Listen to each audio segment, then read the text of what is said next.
Welcome to the Experience Lady channel. Enjoy watching. There are moments in life that don't come with a warning, no flashing signs, no dramatic music, just a quiet shift, and suddenly everything's different. You're not who you were 6 minutes ago, and you'll never be that person again. For me, it happened in a bathroom. Yeah, a bathroom, the most ordinary place you can think of. But on that day in that space, something happened that shattered every sense of who I believed I was. And I wasn't prepared, not for what I saw, not for what I felt, and definitely not for what I let happen next. I didn't see it coming. You know, people like to think they're strong, that they have rules, morals, lines they would never ever cross.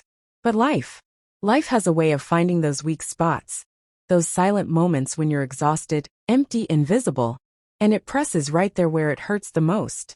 I used to believe I was a good person, a loyal wife, a decent human being. I still want to believe that. But now, before this story spirals even further, make sure to subscribe to my channel and turn on notifications for more. And when the story ends, don't forget to show your support through likes and comments. Now I look in the mirror, and I'm not so sure anymore what happened. It was wrong, it was complicated, and it was nothing I ever expected. I can't tell you how many nights I've laid awake, replaying it in my head, asking myself how I got there, how simple moment turned into something I can't take back, how a young man's gaze made me feel, things I didn't even know I'd buried. And before you jump to conclusions, no, this isn't one of those stories that's black and white. There's no neat little box to put it in, just gray, endless murky gray. It wasn't love. It wasn't lust, not exactly. It was attentions. It was connection in a place I didn't even realize was empty. It was something I'm still ashamed to admit, made me feel alive. I thought I knew my boundaries. I thought I was in control. But what he did, what I allowed, what I wanted, even if just for a second, God, I still can't believe it. And you know it hurts the most. It wasn't a stranger. It wasn't some man I met online. It was someone I saw every day. Someone who called me auntie in front of everyone else. If you think you've heard shocking stories, if you think you've heard the worst that people can do to each other, hold on, because this story, this one still haunts me. And before you judge me, before you decide who I am, or what kind of woman could let something like this happen, I want you to listen, really listen, because I know I'm not the only one who's felt invisible. So please stick around. Hear the whole story before you decide. And if you're brave enough to walk with me through this mess, if you're curious to know how a moment in the bathroom turned my world upside down, then subscribe to Shocking Infidelity Saga. Because what you're about to hear, it's not just my truth. It's a truth. So many people are afraid to speak out loud. And if you've ever felt lost, lonely, or like the person in the mirror wasn't quite you anymore, you're not alone. Not by a long shot. I'm in my late 31s. Not old, but not exactly young anymore either. Most days I don't feel like a woman. I feel like a task list, a background noise, a placeholder for someone who used to smile without thinking about it. I've been married for 15 years to a man who once upon a time made me feel like the only woman in the room. But now he barely notices when I leave the room. He used to trace my face with his fingers. Now he scrolls through his phone without even looking up. When I speak, he's not cruel, not violent, just gone. Physically present, emotionally somewhere else, always working, always tired, always with his back turned to me when he sleeps. I don't remember the last time he reached for me, without me having to ask. So I stopped asking. There's a kind of silence that doesn't come from sound. It's the silence that creeps into your bones when you start to believe you don't matter anymore. That's where I was drifting through the days, cooking meals. No one compliments. Washing clothes. No one thanks me for existing in a house that feels more like a museum than a home. And then my sister Emma called. She was going through a divorce. Her voice cracked when she asked if she and her son could stay for a while. Of course. I said yes. I've always had a soft spot for her son. My nephew Lucas, 18 years old, smart, quiet, sweet, and that awkward boy on the edge of manhood way. He used to run around my backyard with chocolate on his face. Now he was taller than me, with a voice that startled me the first time he spoke again. When they arrived, the house came alive for a moment, the energy shifted. I felt needed again. I cooked meals that someone actually noticed. I laughed. I felt part of something, and my nephew Lucas, he was different, polite, always saying thank you, helping carry groceries, asking if I needed anything, maybe too polite, maybe too careful with his eyes. At first I didn't notice, or maybe I did, and I just pretended not to. He was always respectful, always soft-spoken, but every now and then I felt at a glance that lingered just a beat too long, a pause in conversation that felt heavy for no reason. I told myself I was imagining it, that I was reading into things, because I was lonely. And maybe that's true. Loneliness messes with your mind. It starts to fill in the blanks in ways you wouldn't expect. The house itself didn't help. It's one of those suburban layouts, clean, cold, predictable, everything in its place. Everyone in their separate corners except for the bathroom. The bathroom has always been mine. My little slice of peace, soft candlelight, warm towels, a locked door. The only place where no one interrupts. I used to love the silence in the bathroom, but after that day, even silence makes me flinch. Funny how a room can hold your secrets tighter than your heart can. He was staying in the guest room down the hall. I'd see him in the mornings, shirtless, sometimes walking toward the kitchen, still damp from a shower. Hair, messy, muscles. I hadn't remembered him having when he was just a boy. I never looked, not at first. Then one day I did, just for a second. Just long enough to feel something I hadn't felt in years. Not desire, not exactly, just alive. And that scared me more than anything.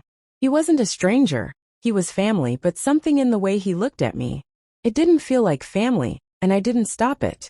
I didn't correct him. I didn't draw a line. I smiled.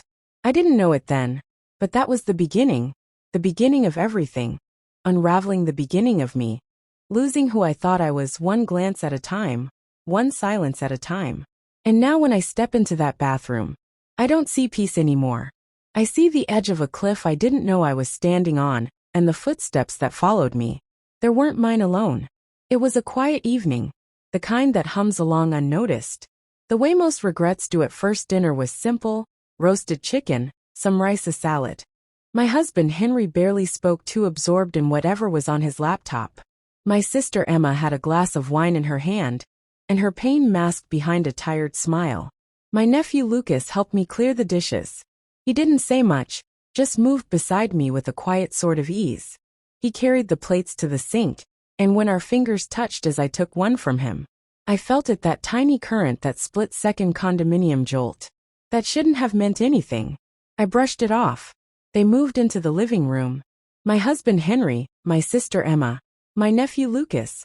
Laughter floated out in soft bursts.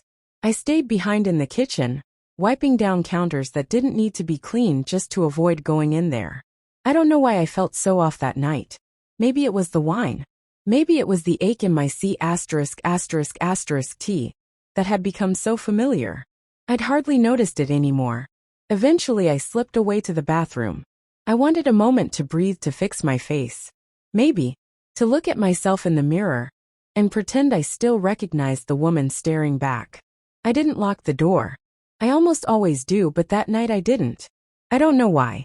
I leaned over the sink, touching up the corners of my mouth. Soft lighting, warm tiles, the faint scent of lavender from the candle I kept burning by the window. I was halfway through fixing my hair when the door creaked open behind me. At first I thought it was my husband Henry, but when I turned, it was him, my nephew Lucas. He froze. So did I. There was a moment, maybe 3 seconds, maybe 10, where neither of us moved, just silence.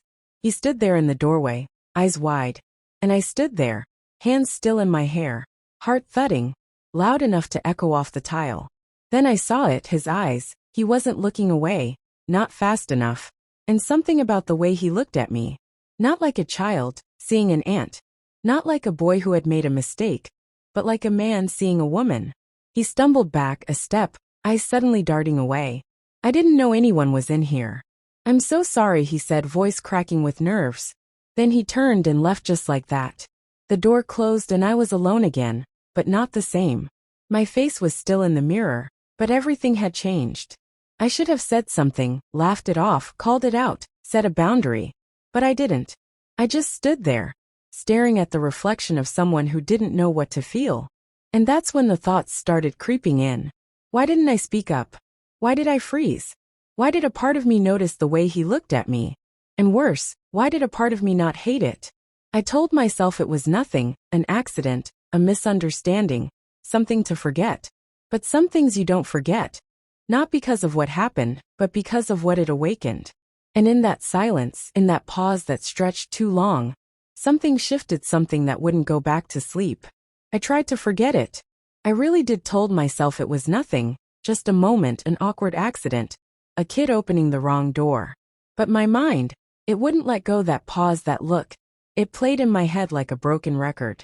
Not because it was dramatic, but because it wasn't, because it was quiet, simple, charged in a way that made me question everything. Why did he hesitate? Why didn't he turn away right away? Why did I feel something when he didn't? I told myself I was overthinking, that my loneliness was getting the best of me, that I was just filling in the blanks with things I wanted to believe. But the truth was I was lonely, so lonely. It felt like hunger. In that moment it was like someone had held out a piece of bread. After years of watching everyone else eat, was I flattered God? Yes. I didn't want to be, but I was. It had been so long since anyone had looked at me like that. Like I was visible, like I was something to be seen, not just pass by. My husband Henry didn't notice when I cut my hair 3 weeks ago. Didn't say a word when I changed the way I did. My makeup didn't even glance up. When I came to bed wearing that silk nightgown he used to love, he sleeps facing the wall, now breathing deep. And even while I lie there next to him, wide awake, wondering when I stopped being enough. And my nephew Lucas, he was kind, too kind, always offering to help, always watching in this quiet, careful way. He never said anything inappropriate, but it was there in the way he paused before he left a room, in the way he looked at me a moment too long before turning away.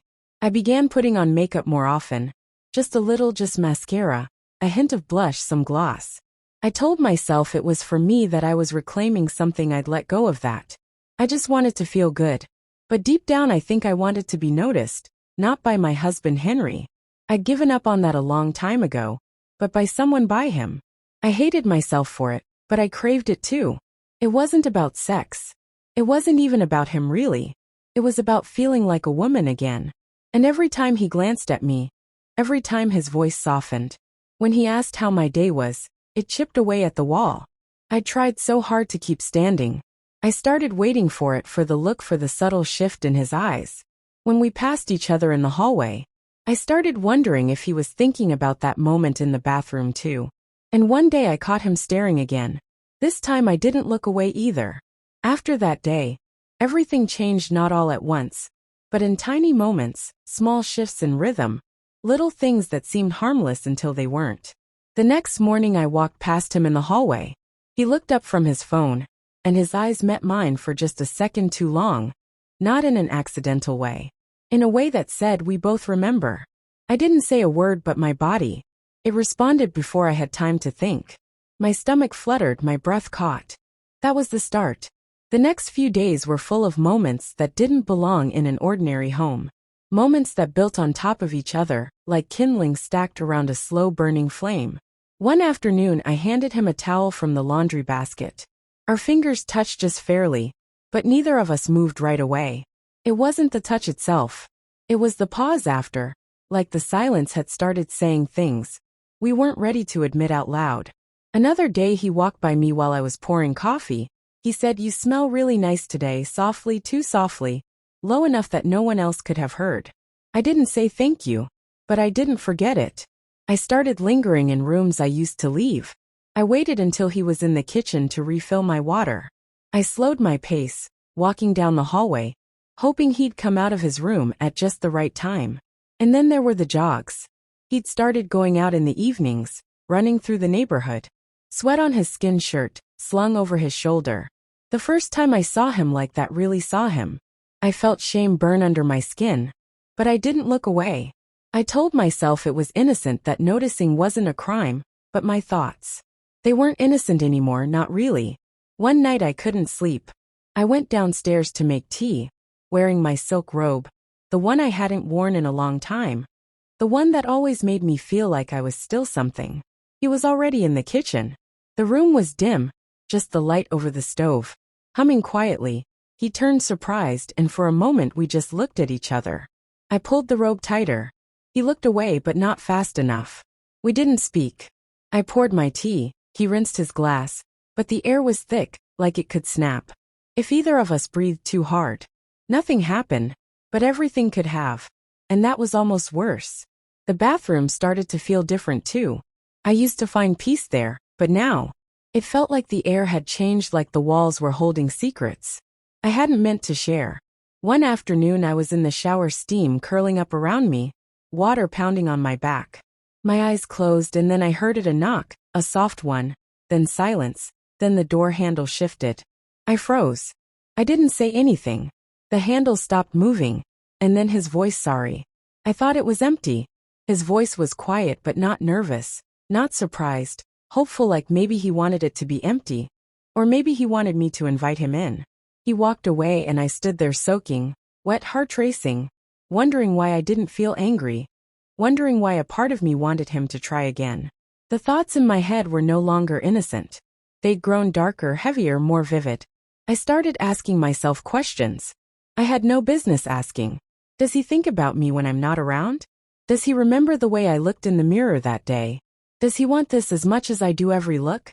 Every silence, every almost touch. It was all building, and then it happened. He followed me into the bathroom again.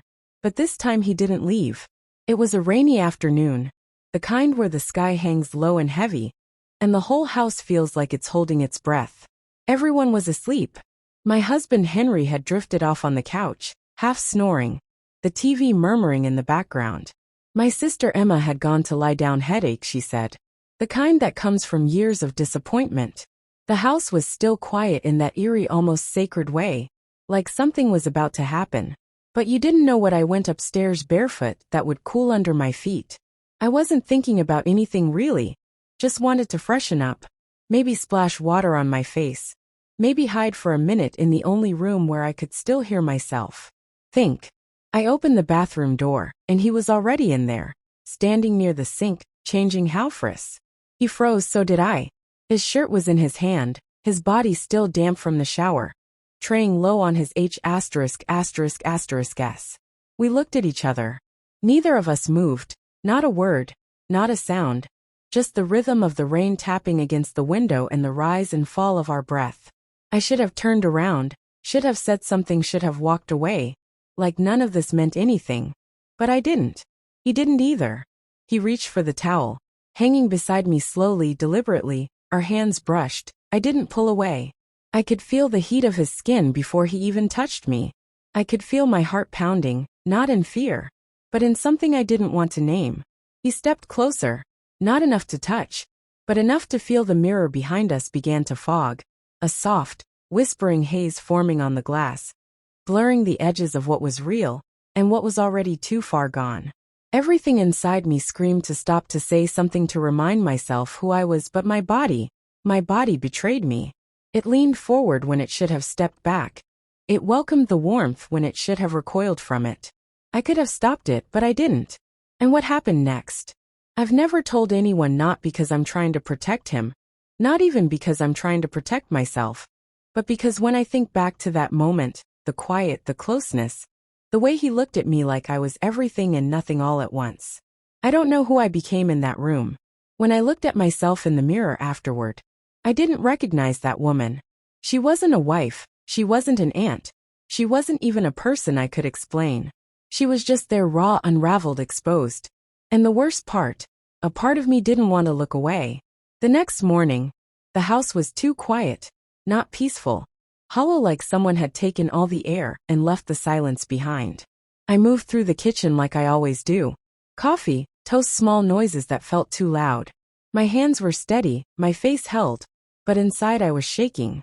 I didn't sleep the night before, just lay there in bed beside a man who had no idea. The person he married was no longer the person breathing next to him. He didn't notice, he never does. My sister Emma came in yawning, rubbing her temples like the pain in her head had followed her from yesterday. She looked at me for a little too long, didn't say anything, but her eyes narrowed just slightly, like she could feel something shifting beneath the surface, even if she couldn't name it. And then he walked in.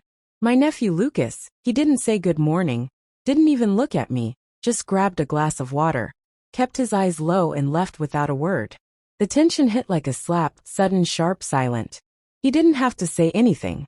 His distance spoke for him. There was a wall, now one I hadn't seen him build, but one I could feel with every step. I told myself maybe I imagined it, that maybe he was the one filled with guilt, that maybe if I just smiled, acted normal, we could pretend it hadn't happened. I tried erietics, made breakfast, left when my sister Emma made a joke about our childhood. I answered my husband Henry's questions about laundry and bells and schedules, but my skin felt too tight. My ears were ringing, and every time I passed the mirror, I avoided my own reflection. I kept waiting for something to happen, for him to say something, to slip, to apologize, to acknowledge me in some way. But he didn't. He just faded, stopped lingering near the kitchen, stopped helping with dishes, stopped finding reasons to stay in the same room. He started going outside more, running longer, sitting in the backyard with his earbuds in, staring at nothing, and I felt like a ghost in my own life. I started flinching every time I stepped into the bathroom, like the walls might whisper back at me, like the mirror would show more than just my face. I cleaned it twice that week, scrubbed the sink, wiped the tiles, burned every candle I had left. But the air still felt heavy, like something sacred had been broken in there, and no amount of lavender could cover the scent of guilt. I kept watching him, not on purpose, just noticing how quiet he'd become, how careful, how far away he suddenly felt. And then one morning he was gone. Just like that. My sister Emma told me he had left early to go back to his father's house. Didn't want to wait for the weekend. Didn't even tell her he was leaving until the night before. She thought it was just teen angst. Post-divorce saint dress. I nodded, tried to pretend I didn't already know what it really was. He left without saying goodbye. I sit alone now more often than I used to. Not because I don't have things to do. God knows the list never ends, but because when I stop moving, the silence creeps back in. And lately I think I need to hear it. To face it, to stop pretending. I cannot outrun it, because it's there always. Every time I close my eyes, every time I walk past that hallway, every time I see the faint smudge on the bathroom mirror that never quite goes away, I keep asking myself, who was I in that moment? The villain, the victim? Both. I replay it over and over, trying to pinpoint the exact second. The line blurred so badly I couldn't see it anymore. Was it the look in his eyes, the way he lingered, the way I lingered? Or was it deeper than that? Did I seduce him? Did I want that attention? Did I really crave being seen so badly that I was willing to ignore the cost? Or had I just been invisible for so long that even the faintest recognition felt like oxygen? I don't know. I wish I could tell you I figured it out, that there's some neat explanation, some reason that would make it all make sense. But there isn't. There's just this ache, this dull, persistent ache in my C*******T, like something inside me was opened up and never quite closed again. I thought about telling my husband Henry. God, I thought about it. I imagined the scene in my head 1001 times, me sitting across from him, voice shaking, hands clasped, trying to explain something I don't even fully understand. But what would I say? That I let his nephew Lucas touch me? That I welcomed it? That the silence between us had grown so loud I reached for something? Someone just to feel human again? No. That would destroy everything, and for what? To punish myself, to burn the last thing I have left. So I said nothing. I stayed quiet. I acted like the woman I used to be some days. I almost believe it. I almost sent a message to him once. Just a short one. Are you okay? That's all I typed. But I stared at the screen for so long. My phone went dark, and then I deleted it. Another night I wrote a letter. I didn't know who it was for him. Me, maybe no one at all. I poured everything into it. Every thought. Every guilt-soaked feeling. Every truth I couldn't carry anymore.